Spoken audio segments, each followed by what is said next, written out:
There was a young cartoonist in my hometown, St. Paul, Minnesota, who had been influenced by 50 years of comic strips before him. Everything from Crazy Cat to Popeye to Wash Tubbs and Captain Easy. Then in 1950, he launched his own comic strip that would in turn influence many cartoonists of the 30 years to come. His name was Charles Schulz, and the comic strip was Peanuts.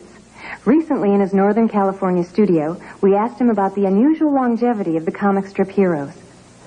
These days, if a television show lasts past the third season, we think it has been a most remarkable achievement.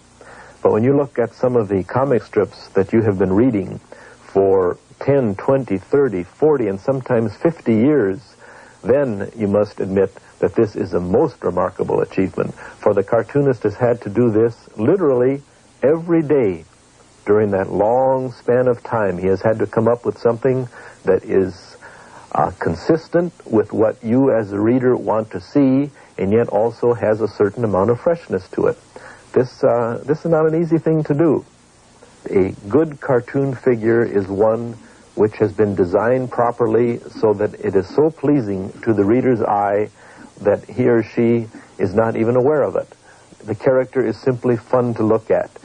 You look forward to seeing that character either in your favorite morning or your favorite evening paper each day because you are so familiar with him and because you like his or her appearance. So all this is glued down. Have you done any research on her at all? I mean, she must be closer to you than... 3.5 years. Only for Marilyn. No other character did I have to do 3.5 years of research. Yeah. I studied her from head to toe. I mean, I was much too shy, having grown up in Texas, to even approach this type of a subject. So I studied her intensely. You know, her personality, the way she dressed, the way the clothes were fitted on her, the hairstyle, everything. What do you know about her? I mean, what surprised you about her? I think, well, you know, I would ask a lot of people, you know, who had seen her in person, because I had read a lot and seen a lot of documentaries and the movies, and I said, well, what did you see when you saw Marilyn in person? Mm-hmm. And they all said the same thing, different times. I said, she was so cute. And I thought, cute. What a funny word for the sex goddess.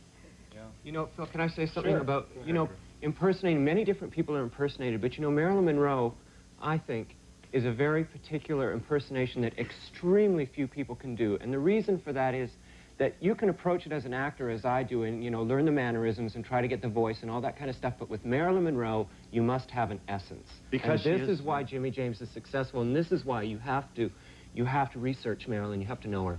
But all characters are like that because they're all illusions. You portray an illusion, you believe it. If you believe it, the people will believe it. Yeah. She's an example. I am, you are, we all are, of something that we all feel innate.